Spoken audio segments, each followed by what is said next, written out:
It's no coincidence that you found this message. It's not a fluke. It is divine. Krishna guided you here. Hi, my name is Anya Light. It's so nice to be with you today. Krishna, the one who guides you and the one who guides me, is love. Krishna is love, love incarnate. He came here to planet Earth to show us what love is, what joy is, what play is, what an adventure life could be. And that's why you fell in love with Krishna. That's why I fell in love with Krishna. And it's been such a beautiful journey, hasn't it been? Such an incredible journey. And you've reached the stage in your journey where you're ready to hear this message. Krishna lives in your heart. You don't have to wait for some other world, because the world where Krishna loves you, where Krishna is you, is here and now. And I know that goes against everything you've been taught. I know you've studied the Srimad Bhagavatam, and I know that you have listened diligently and patiently to the gurus, the beautiful teachers that you've had on the path.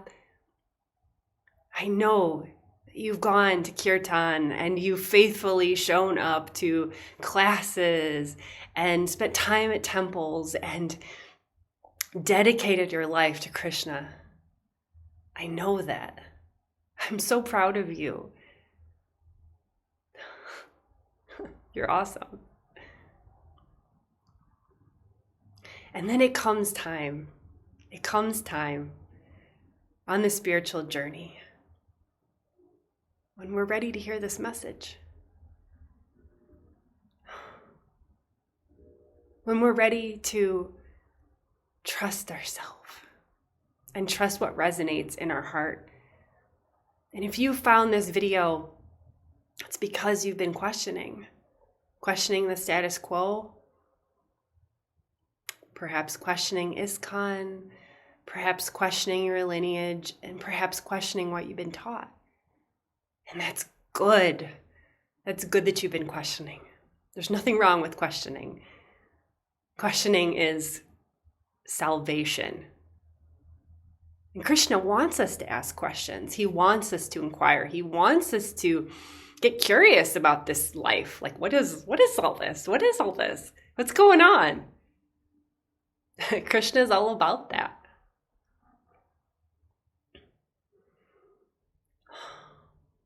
The truth is, my friend, is that Krishna lives in your heart.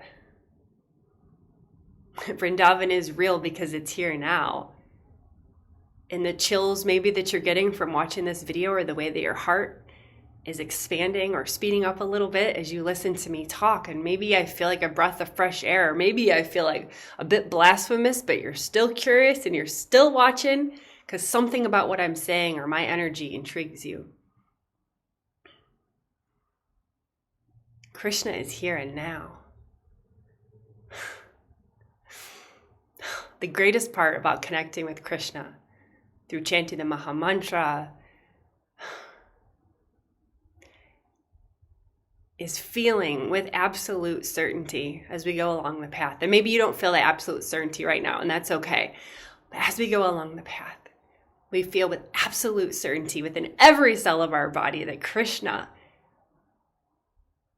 what he wants from us is to love ourselves and love each other. And that is the whole path in its entirety. And I know, again, this goes against everything you've been taught, but hear me out. Krishna knows you're ready to hear this because you found this video. It's confirmation. I'll say it again. The path can be boiled down. The bhakti path can be boiled down. The devotional path can be boiled down. The spiritual journey can be boiled down to two things. Two things. Love yourself, self-love, self-care, self-appreciation, self-acceptance. Love yourself. Love yourself unconditionally, radically, fully, and totally as you are now, without having to earn anything, without needing to think about the future, just in this moment, loving yourself. And I know that can be scary. And I'll make more videos on this, and you just please keep watching. We could talk for hours about this, about how to love yourself. But for now, just taking this in, loving yourself is the first thing. The second thing is loving each other. That includes other humans in this world and the plants, animals, and all the beautiful things of creation that we find ourselves here with and now. Everything, loving everything. I was making the background blue here because I thought, obviously it goes with our Krishna, and I'm going to switch it back for a moment to my background. This is where I live. This is my healing studio, and who's that fun guy, right? And loving each other is loving the other deities, the Shiva and the Kali Ma and all the other deities. And some of us have been told that it's wrong or sinful or bad to love and connect with other deities. And that's a very primitive way of looking at life, at looking at the cosmos. Because Krishna came here to play in all of his forms. And yes, bhakti yoga, devotional yoga is all about the specificity, the personal, right? Krishna comes to each of us individually, doesn't he? Yes, he sure does. That's what I freaking love about the Krishna consciousness movement. It's that reminder of the personal. God is personal. God comes to us personally, individually, and speaks to us each uniquely, right? And then there's a balance to it. There's a paradox, and both things are true at the same time. What's true at the same time? God is a person. God is Krishna. And God comes in many forms. God is equally beautiful in many forms. And at different chapters of our lives or different incarnations over many lifetimes, we connect with different forms based on what we're going through, based on what the karma is calling for at that specific time. Sometimes we need Shiva to go into that silence. And sometimes we need Krishna to feel romance and lila and fun and play and silliness and eating the butter, loving the butter, loving our beloved, dancing naked in the woods with our lovers, right? So what do you need right now? If you found this video, there's a reason. It's no coincidence.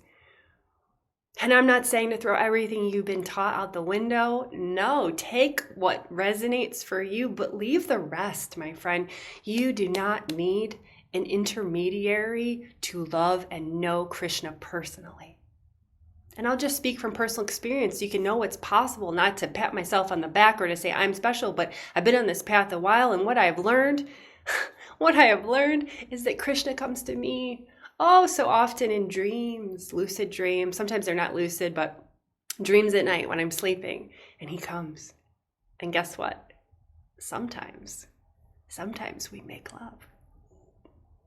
And it's beautiful. Ooh! I know that's blasphemous to some of you, but you're still watching the video, so some part of you might be intrigued. And he comes to me and he whispers secrets to me. And he also comes to me in visions and meditation and in meditational journeys and in Reiki healing and different breathwork practices that I do. He comes directly without a guru, without an intermediary. And yes, I have my human teachers and my human guides that I rely on too sometimes when I'm feeling particularly confused or just like overwhelmed with, the stuff of life. Sometimes we just need friends on the path, companions. But please, my friends, know that you do not need anyone as an intermediary between you and Krishna. Krishna lives right here in your heart. That's where he's always lived. It's just that when we grew up in this society, this crazy world, we were taught, and we knew as children that Krishna, that God, that the divine lives within us. But over time, through conditioning, we got that wisdom knocked out of us. And we started to believe that we had to turn and bow to the authorities who would tell us the truth, who would give us the wisdom. But now we're coming back as this earth is awakening. As you are awakening, you're seeing, Krishna's here with me in my heart. He speaks to me through my heart. And I can be with him wherever I go. I don't need an altar necessarily or a temple space. As lovely as deities are that I can dress and provide garlands for and worship and feel ecstasy and do abhishek and do all the things and all the rituals and all the blessed things, I don't necessarily need that every day because I'm just walking around with Krishna in my heart 24/7. And he talks to me and he tells me everything I need to know on the path. And yes, there is spiritual discipline that we need to engage in. We need to meditate. We need to chant. Because that does make Krishna's voice more clear in our ears. But what I'm saying is he's there already with you. And here's the most blasphemous thing that I could say, but it is the truth and you're ready for it because you are watching this video still. You're still with me. It's been 11 minutes in and you're still here. And I know it seems, right? It seems so wrong. But here it is.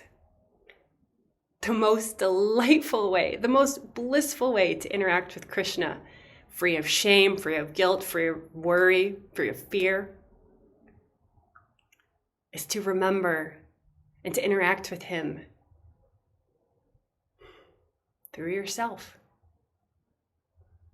Let Krishna work through you. Let this body be a channel for Krishna to work in the world, to do good in the world, to help people, to relieve suffering. And that is why we are here. We are not here to escape this Maya. This Maya is Krishna too. Everything is Krishna. These glasses are Krishna. These cards are Krishna. This scarf is Krishna. Everything is part of Krishna. Everything is Krishna. And when we sing the Maha Mantra, Hare Krishna, Krishna Krishna, Hare Hare, Hare Ram, Ram Hare Hare, you know what we're doing? We're using Krishna's name to raise our vibration, to open our heart chakra, and to feel the truth. That Krishna is love. And we put a form to him because we enjoy it, right? He's this blue guy. It's so fun. It's fun. But what is Krishna at the core of the form? Love. That's what Krishna is. And we fall in love with that. And so if Krishna is love, what if Krishna could be you? What if Krishna could be me talking to you through this screen? And what if we didn't need to chase Krishna to some other realms, to some other planets? And what if we didn't have to chase him anymore? What if every time we chant the Maha Mantra, and every time we open up the Srimad Bhagavatam, we read it to experience love in its purest, most essence form? That is love. That is Krishna. If you're still watching this video and you haven't gotten disgusted with me or irritated and you're still watching, I'm so proud of you. So just let these ideas sit with you. If they feel a little foreign or very foreign, that's okay. Gosh, we go through many lifetimes, many incarnations to come to this point on the journey. It's very advanced where you are. If you're even considering this and you haven't turned off this video, you are advanced. And advanced doesn't mean better than others. It's not a hierarchical thing. It's just your soul knows. Krishna is love. Krishna is you. Krishna is me. Krishna is everyone. So embrace Krishna and let him embrace you through everything you do today. Let him walk with you. Let him guide you directly. Free yourself from the burden of looking outside of yourself constantly, and look within. That is the great message that all the spiritual teachers came to give us. Krishna did it with some special flair, some special romantic flair that we all just love and resonate with. So connect with Krishna in your heart. Connect with Radharani in your heart. Connect with Balaram in your heart. All of them. Shiva. Lakshmi. All of them. Hanuman. They're all here. They're right here. I love you all so much. Thanks for tuning in. I'll see you in the next video. Haribol.